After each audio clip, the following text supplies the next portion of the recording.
우리 오늘 2부 예배에 나오신 모든 분들을 주님의 이름으로 환영하고 축복합니다. 우리 예배 계신 분들에게 한 주간 평안하셨습니까? 서로 한번 인사하겠습니다. 한 주간 평안하셨습니까? 네, 감사합니다. 오늘도 예배하는 우리의 마음 가운데 하나님께서 큰 은혜 주시고 평강을 부어주시기를 간절히 바랍니다. 여러분, 오늘은 8월 15일 광복절입니다. 광복 76주년 되는 날이 오늘입니다. 일제 강점기 그 고통의 세월을 끝내고 새 하늘이 열린 날, 그죠? 광복을 맞이한 날, 해방을 맞이한 날이 오늘 8.15 광복절입니다.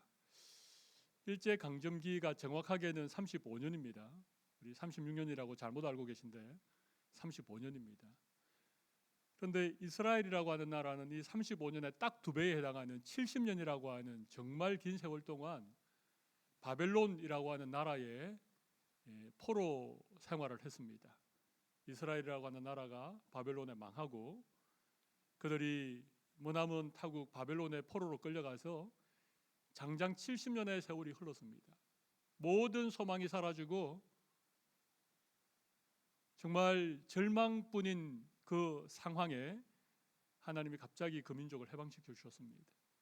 다시 예루살렘으로 돌아오게 하고 무너진 예루살렘 성을 재건하고 성전을 다시 세우고 다시 하나님을 예배하는 백성으로 회복시켜 주셨지요. 오늘 우리가 읽은 본문에 보면 하나님께서 새 하늘과 새 땅을 창조하시겠다. 여기 말하는 새 하늘과 새 땅은 그런 의미입니다. 70년 포로로 끌려갔던 이스라엘 백성들이 바벨론의 손에서부터 해방되어진 날, 그래서 하늘이 새로 열리고 무너진 예루살렘 그 성읍이 새 땅이 되는 그 날을 사실은 오늘 본문에서 얘기를 하고 있는 것입니다. 마침 오늘 이 광복절 주일에 새 하늘과 새 땅이라고 하는 이런 제목을 가지고 잠시 말씀의 은혜를 나누면 좋겠습니다. 여러분, 하나님이 처음 이 땅을 만드셨을 때에는 이 땅이 아름다운 땅이었습니다. 그리고 완전한 그런 하늘과 땅이었습니다.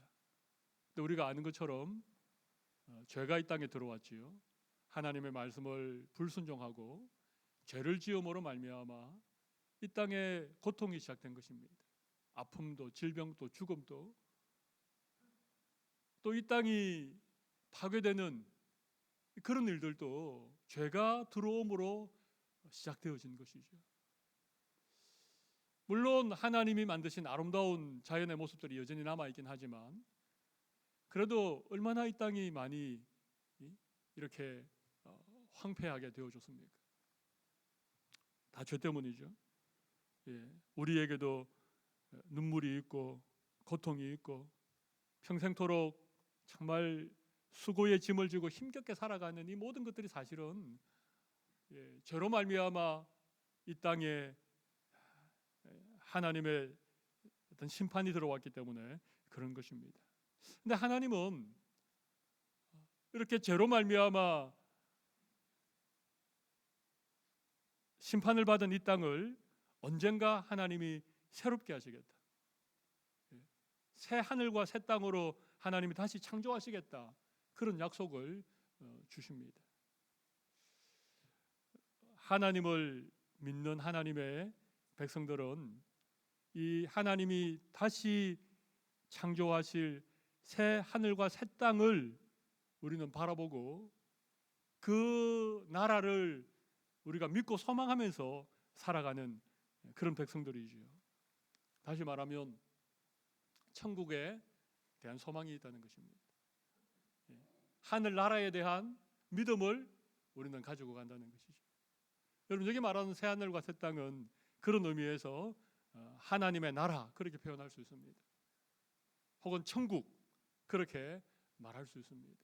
이사야 선지자가 이스라엘 백성들이 70년 바벨론 포로에서 해방되어져서 그들에게 새 날이 열리고 새로운 하늘이 열릴 것이다. 그렇게 예언한 이 말씀은 역사적으로 성취가 되었습니다. 실제로 70년 이후에 그런 날이 임하였지요.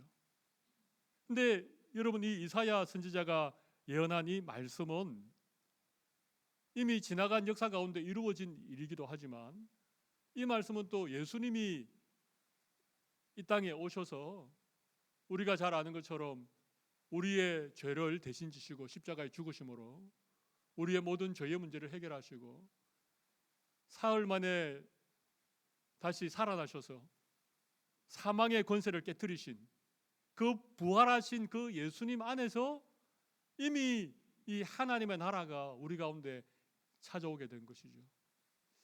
제가 드리는 말씀이 조금 어렵지요. 이 세상이 죄로 말미암아 하나님의 심판을 받게 되었는데, 예수님이 이 죄의 문제를 해결해 주심으로 말미암아 다시 이 땅에 하나님의 나라가 임하게 되어졌다는 것입니다. 그리고 이 하나님의 나라, 이 새하늘과 새 땅은 예수님이 다시 오시는 그날, 예수님이 만왕의 왕으로 재림하시는 그날 완전하게 회복이 될 것입니다. 완전하게 이루어질 것입니다. 자, 그러면 이 새하늘과 새 땅이라고 하는 천국 혹은 하나님의 나라라고 하는 이 나라는 이미 과거에 이루어졌던 나라죠. 그리고 예수 그리스도 안에서 지금 현재 우리 안에 이루어지고 있는 나라죠. 그리고 이 나라는 예수님이 다시 오실 그날에 완전히 이루어질 나라인 거예요. 과거와 현재와 미래를 관통하는 나라인 것입니다. 예수 믿으면 천국에 대한 소망이 있지 않습니까? 우리가 죽으면, 이 세상을 떠나면 우리는 천국에 가게 될 것이야. 그런 믿음과 소망을 우리가 가지고 살아가는데, 여러분, 하나님의 나라는 먼 미래에 있는 나라만 아닙니다. 물론 그날에 완전히 이루어지겠지만 이미 우리 가운데 이루어진 나라입니다. 이것을 하나님 나라의 현재성이라고 합니다. 오늘 좀 어려운 말씀을 드립니다만은 하나님 나라의 현재성입니다. 성경 말씀을 한번 볼까요? 누가복음 17장 20절과 21절 말씀을 한번 보겠습니다. 바리새인들이 하나님의 나라가 어느 때에 임하나이까?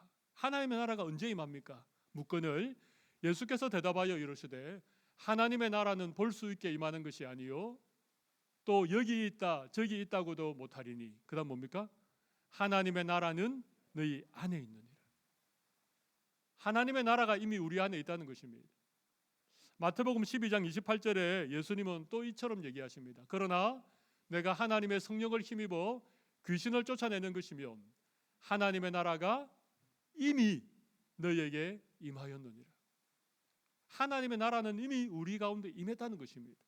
예수님이 이 땅에 오심으로 귀신의 권세를 쫓아내므로 죄와 사망의 권세를 깨뜨리심으로 하나님의 나라는 이미 우리 안에 임하여 계시다는 거예요.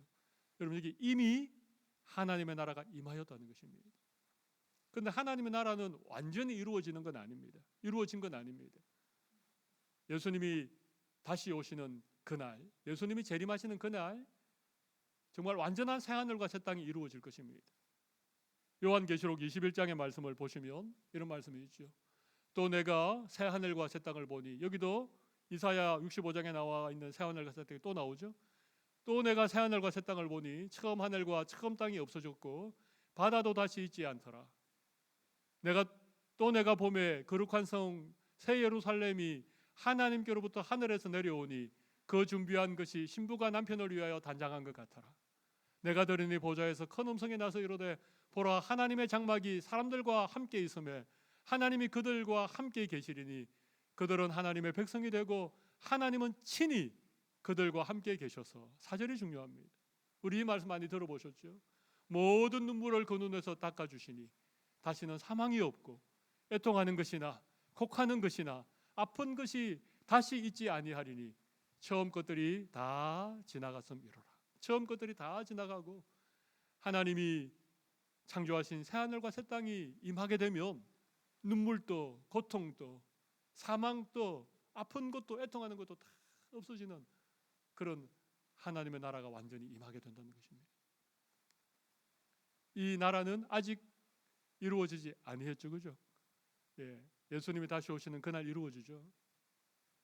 그래서 우리 성도들을 이렇게 정의할 수 있습니다. 우리 성도들은요, 이미 이미 온 하나님의 나라와 아직 오지 않는 하나님 나라 사이를 동시에 사는 사람들인 거예요. 성도들이 누구라고요? 이미 우리에게 임한 하나님의 나라와 아직 오지 않는 하나님 나라 사이에서 동시에 살아가고 있는 사람. 좀 줄여서 말하면 이미와 아직 사이에서 하나님의 나라를 살고 있는 사람들이 성도라고 하는 것입니다. 여러분들 좀 기억하시라고 제가 영어로도 적어왔습니다. already, 이미, 아직, not yet. 성도가 뭐라고요? already와 not yet. 이 사이에서 하나님의 나라를 살아가고 있는 사람들이 성도들이라고 하는 것입니다. 여러분, 우리는 먼 미래에 있는 하나님의 나라만 바라보고 사는 사람들이 아닙니다. 이미 이사야 선지자를 통하여서 지금부터 한 2500년 전에 이미 이루어진 그 70년 그 절망스러웠던 그 포로의 시대를 끝내고 그들에게 새 하늘과 새 땅을 허락하셨던 그 하나님께서 예수 그리스도 안에서 오늘 우리를 살아가는 성도들에게 하나님의 나라를 누리고 살아갈 수 있도록 그렇게 허락하셨고, 우리가 고대하고 기다리던 예수님이 다시 오시는 그날, 정말 요한계시록 21장에 나타나 있는 그 완전한 새하늘과 새 땅 하나님의 나라가 이루어질 것을 우리는 바라보고 그날을 소망하고 그날을 기다리면서 살아가는 그런 하나님의 백성들이라고 하는 것입니다. 이게 성도들의 신앙의 정체성입니다. 그렇다면 우리가 살아가고 있는, 또 앞으로 우리가 장차 살아가야 될 하나님의 나라는 어떤 나라일까요? 하나님 나라가 어떤 나라인가? 사도 바울이 로마서 14장 17절에서 하나님의 나라를 이렇게 말하고 있습니다. 하나님의 나라는, 그죠? 하나님의 나라는 새하늘과 새 땅, 천국, 하늘나라는 그런 의미입니다. 하나님의 나라는 먹는 것과 마시는 것이 아니요 오직 성령 안에 있는 의와 평강과 희락이라. 하나님 나라의 특징이 세 가지입니다. 의와 평강과 희락이라. 하나님의 나라는 의의 나라입니다. 하나님의 나라는 평강의 나라입니다. 하나님의 나라는 희락의 나라입니다.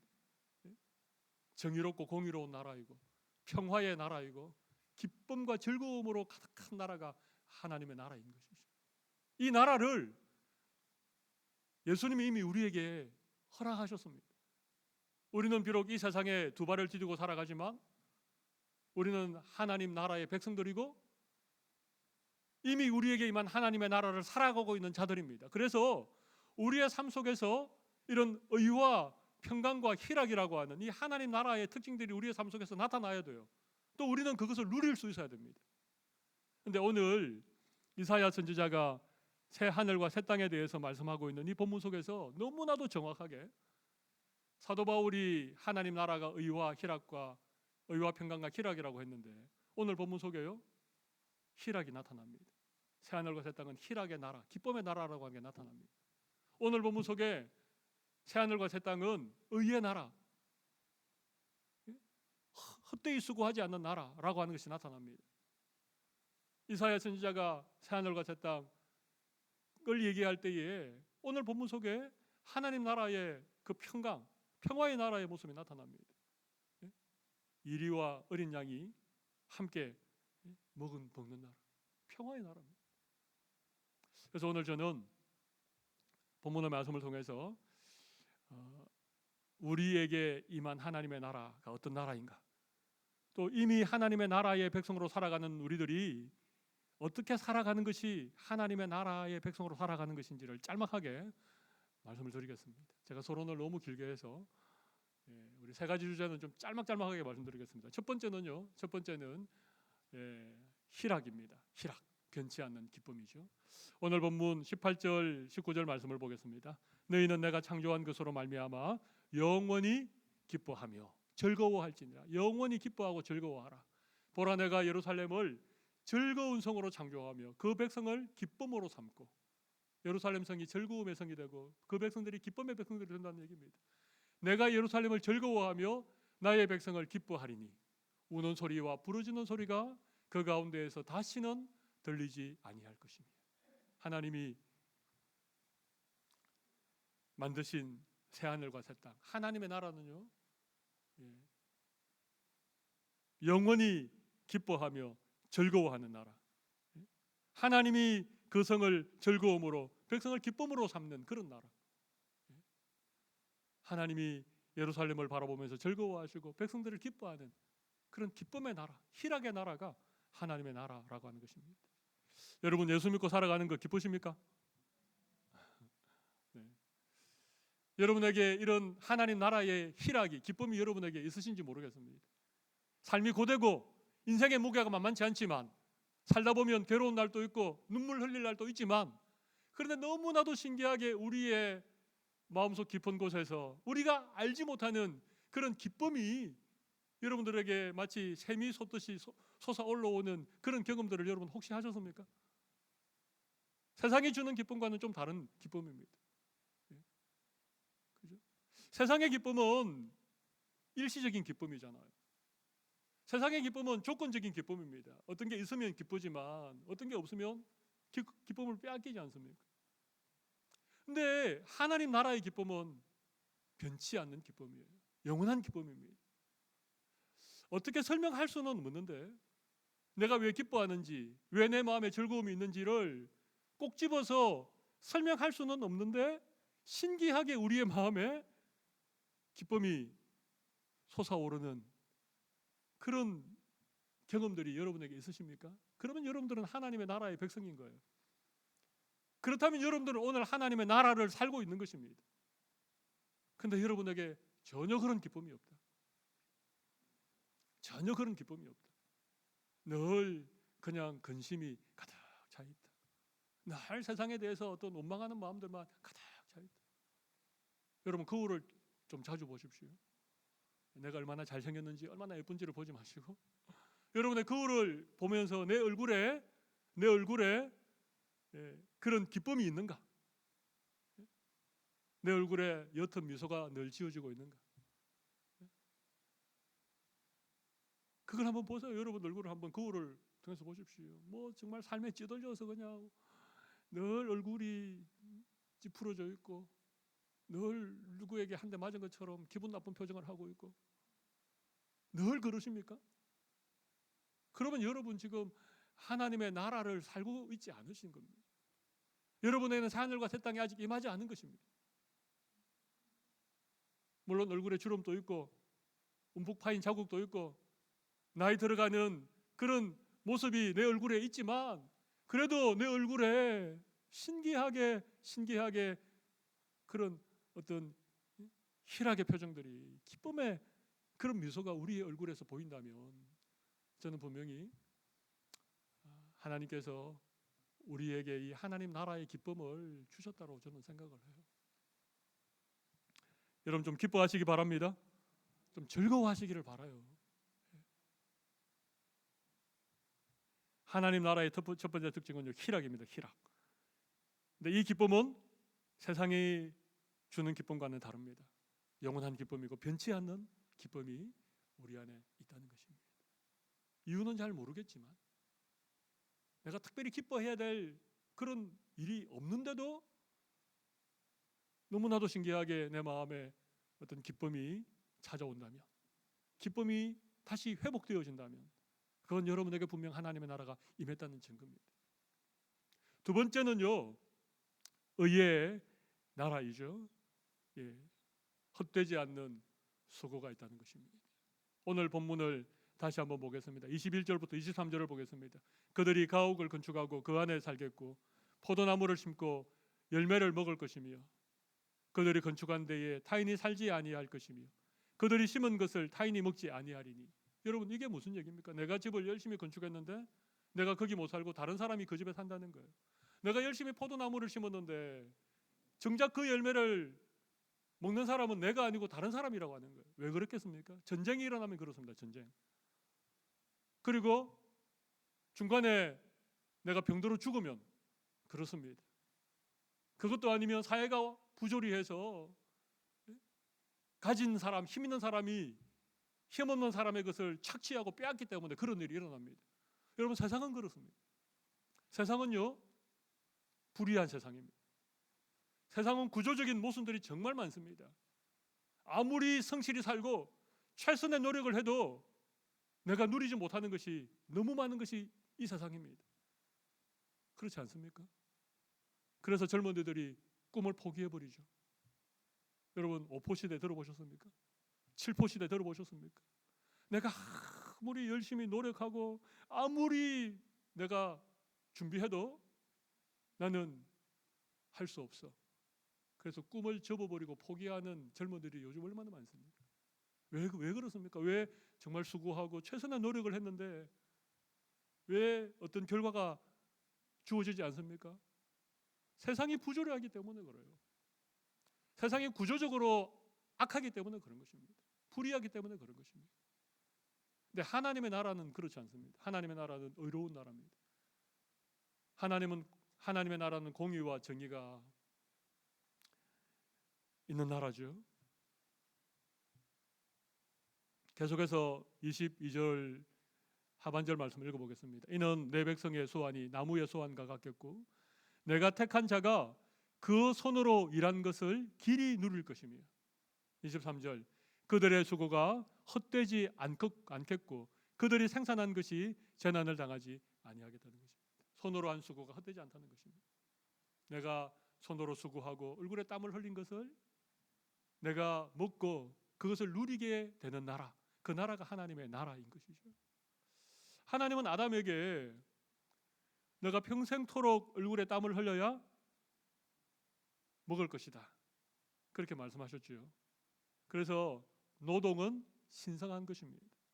우리가 얼굴에 땀을 흘리고 손으로 수고하여서 우리가 먹고 사는 것, 이건요 하나님이 우리에게 말씀하신 거예요.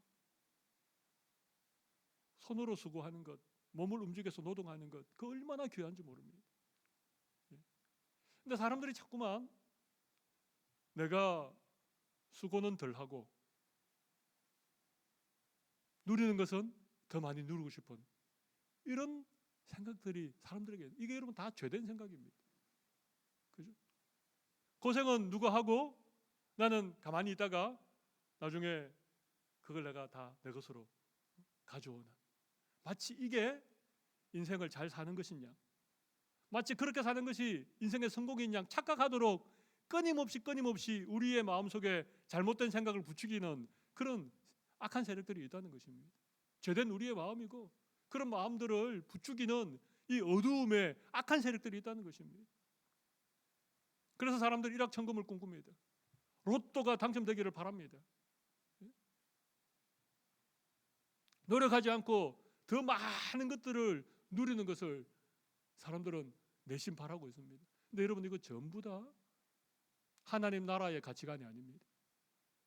이건 죄된 생각이고 이건 이 세상에 사람들이 부추겨 놓은 그런 생각들이고 그 배후에는 이 어두움에 악한 세력들이 있다는 것입니다. 여러분들이 손으로 수고하는 것, 그 귀하게 여기시면 좋겠습니다. 내가 땀 흘린 만큼 내가 누리고 살아가는 것, 그거 정말 귀한 것입니다. 그걸 하나님이 기뻐하십니다. 그렇게 살아가는 것, 잘 사는 것입니다. 그렇게 살아가면서도 기뻐하고 감사하는 것, 천국 백성으로 살아가는 증거입니다. 세상은 무한 경쟁이잖아요. 남의 것을 빼앗고 때로는 속이기도 하고 남들보다 더 많이 가진 것만 좋은 것인 양 부추기는 것이 세상이잖아요. 그런데 하나님의 나라는 그렇지 않습니다. 헛된 수고를 하지 않습니다. 그 손으로 일한 것을 누리게 되는 나라가 하나님의 나라입니다. 내가 지은 집에 내가 살고 내가 심은 포도나무의 열매를 내가 먹는 것이 하나님의 나라입니다. 정의로운 나라, 공의로운 나라가 하나님의 나라이죠. 여러분, 정의롭게 살아가십니까? 내가 수고한 만큼 먹는 것에 여러분 만족하며 살아가십니까? 내가 땀 흘린 만큼 내가 누리는 것을 하나님의 은혜라고 그렇게 기뻐하십니까? 아니면 나는 이렇게 땀을 흘리는데 왜 나는 다른 사람과 같지 않지? 나는 이렇게 손으로 수고했는데 왜 나는 이렇게 넉넉하지 않지? 늘 다른 사람과 비교하면서 내 마음의 천국이 아니라 내 마음의 지옥을 만들면서 살아가십니까? 그것 때문에 여러분의 마음의 지옥이 된다면 우리는 하나님의 나라 백성이 아닙니다. 하나님 나라 백성이 아닙니다. 교회는 다니지만 하나님 나라의 백성이 아닙니다. 그것 때문에 날마다 지옥을 경험하고 산다면 제가 이런 말씀 드려 죄송하지만 지옥 백성이지 천국 백성은 아닙니다. 하나님의 나라를 살아가면 희락과 기쁨이 있죠. 하나님의 나라를 살아가면 내가 수고한 것을, 내가 땀 흘린 것을, 그 수고의 대가로 내가 먹는 것을, 그게 정의로운 것이구나, 이게 의로운 것이구나, 거기에 감사가 있고 거기에 만족이 있다는 거예요. 이런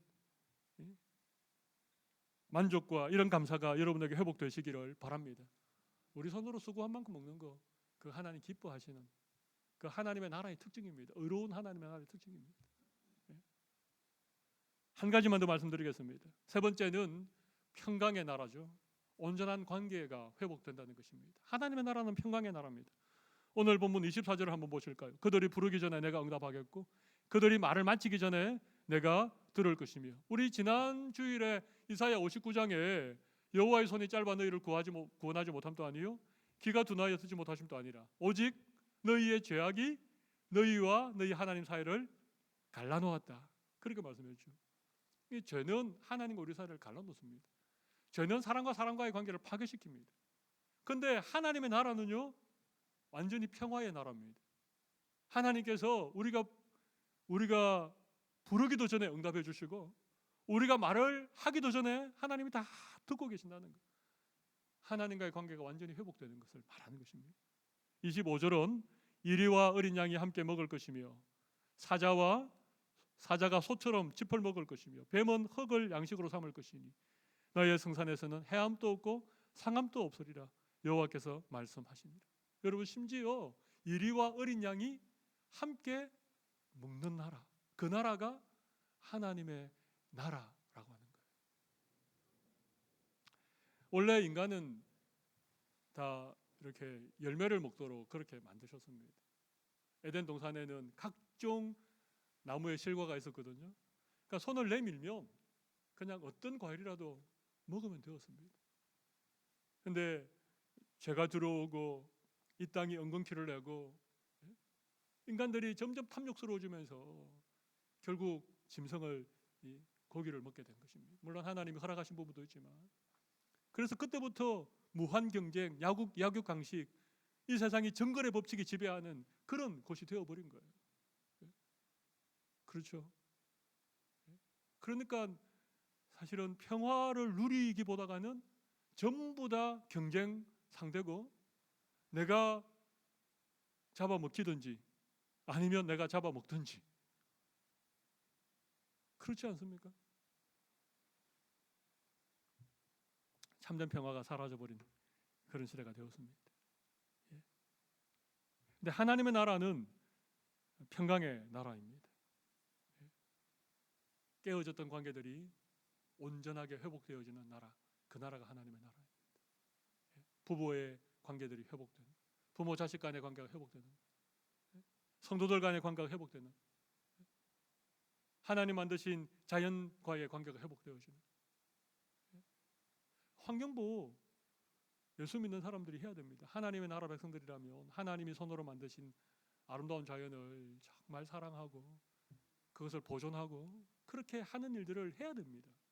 마음대로 환경을 파괴하고 무분별하게 그렇게 개발하고 하는 것은 자연과의 관계를 깨트리는 거잖아요.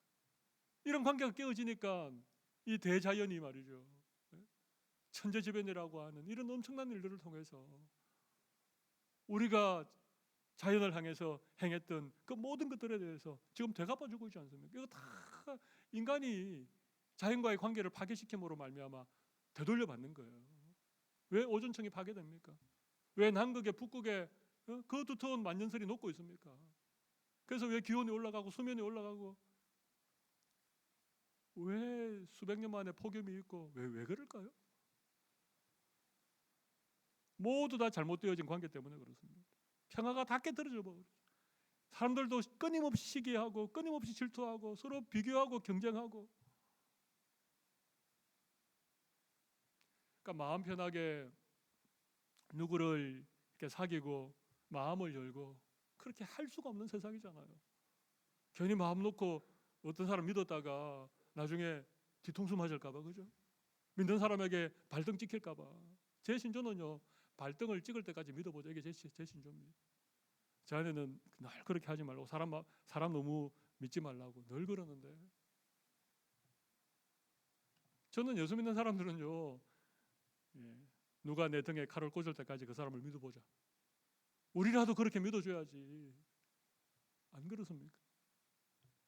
근데 하나님의 나라가 우리에게 임하면요, 깨어진 관계들이 회복된다는 것입니다. 사람을 늘 의심하고, 사람을 늘 경쟁의 상대로 바라보고, 늘 마음에 시기와 질투가 가득 차 있는 사람들의 마음에 하나님의 나라가 임하면, 그 사람이 하나님의 백성이 되어지면 관계들이 회복이 되어지고 평화를 누리는 그런 나라를 살아가게 된다는 것입니다. 너무 신기한 것이죠. 너무너무 신기한 것입니다. 하나님의 나라가 임했기 때문에 그렇습니다. 우리에게. 왜 예수 믿으면 부부 관계가 좋아지고, 왜 신앙생활을 시작하고 나서부터 모든 관계들이 이렇게 개선되어지는지 아십니까? 평화의 나라인 하나님의 나라가 우리에게 임했기 때문에 그런 거예요. 하나님은 우리가 이 땅을 살아가지만 이 땅에서도 이미 임한 하나님의 나라를 살아갈 수 있도록 은혜를 주신 것입니다. 저번에 3가지 말씀드렸죠. 하나는 희락, 기쁨이라고 말씀드렸습니다. 또 하나는 의라고 말씀드렸습니다. 또 하나는 평강, 평화라고 말씀드렸습니다. 오늘 말씀 듣는 여러분의 삶 속에 이런 기쁨이 회복되기를 바랍니다. 이런 정의로운 그런 삶을 살아갈 수 있기를 바랍니다. 그리고 모든 사람들과 더불어 평화를 누리시고, 무엇보다도 하나님과 온전한 평화의 관계가 회복되는 모든 성도들이 다 되시기를 바랍니다. 제가 결론으로 1가지만 말씀드리겠습니다. 우리 장차 하나님의 나라에 갈 거죠? 나중에 천국 가기 싫은 분 계십니까? 다 가실 거죠. 근데 천국은요, 하나님의 나라는요, 의와 평강과 희락의 나라입니다. 그런 나라입니다. 근데 여러분의 늘 마음의 슬픔과 늘 우울함이 가득 차 있고, 늘 이 불공정한 세상 속에서 뭔가 나도 좀 일확천금을 꿈꾸고, 뭔가 좀 불의한 방법으로 살아가려고 늘 궁리하고 말이죠. 모든 사람을 시기와 경쟁의 대상으로 보고, 만약 여러분들이 그렇게 여기서 살아가면 너무 죄송하지만 여러분은 천국이랑 너무 안 맞는 사람입니다. 그렇게 살다가 나중에 천국 가도 너무 안 맞으니까, 천국이 나랑 너무 안 맞으니까 천국에 적응을 여러분 정말 못 하실 겁니다. 괜히 왔나 보다.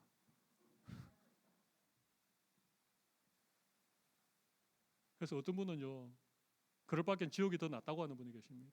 거기서 좀 찢고 뽑고 그렇게 살아야지 천국 가서 의와 희락과 평강의 나라. 아이고, 지겨워서 어떻게 사냐, 따분해서 어떻게 사냐. 제 말을 우스갯소리로 듣지 않으시기를 바랍니다. 우리가 너무 하나님의 나라와 딴판으로 믿음 생활을 했는데, 교회는 다녔지만 하나님의 나라의 백성으로 전혀 걸맞지 않는 삶을 살았는데, 어느 날 우리가 천국 간다고 생각해 보십시오. 얼마나 당황스럽겠습니까? 나도 당황스럽고 하나님도 당황스럽고, 얼마나 그 나라가 적응이 안 되겠습니까? 화도 내고 신경질도 부리고 억지도 하고 이렇게 해야 되는데, 거기는 기쁨만 있으니까. 이 땅에서 기쁨을 누리시기를 바랍니다. 천국의 즐거움을 누리고 살아가셔야 돼요. 좀 손해보시더라도 정의롭게 공의롭게 그렇게 살아가십시오. 내 손으로 수고한 것을, 내가 먹는 것을 만족하고 감사하며 살아가십시오. 제발 모든 사람과 더불어 평화를 누리셔. 정말 내 발에 도끼가 찍힐 때까지 누구를 믿어줄 수 있는 그런 성도들이 되면 좋겠습니다. 그럼 이 땅에 좀 손해보겠죠? 이 땅에서는 좀 바보라는 소리를 듣겠죠? 그러나 너무나도 천국에 꼭 맞는 백성들로 살아가는 거예요. 그리고 그렇게 정말 새하늘과 새 땅이 임해서 우리가 그 나라에 가게 되면, 야, 이 나라에 정말 잘 왔구나, 이 나라가 나에게 딱이야, 그렇게 하는 것입니다. 이 좋은 뉴질랜드도 와서 살아보면서 이 나라가 너무 힘들어서 이 나라에 살기 싫은 사람들이 있거든요. 사람에 따라 있지 않습니까?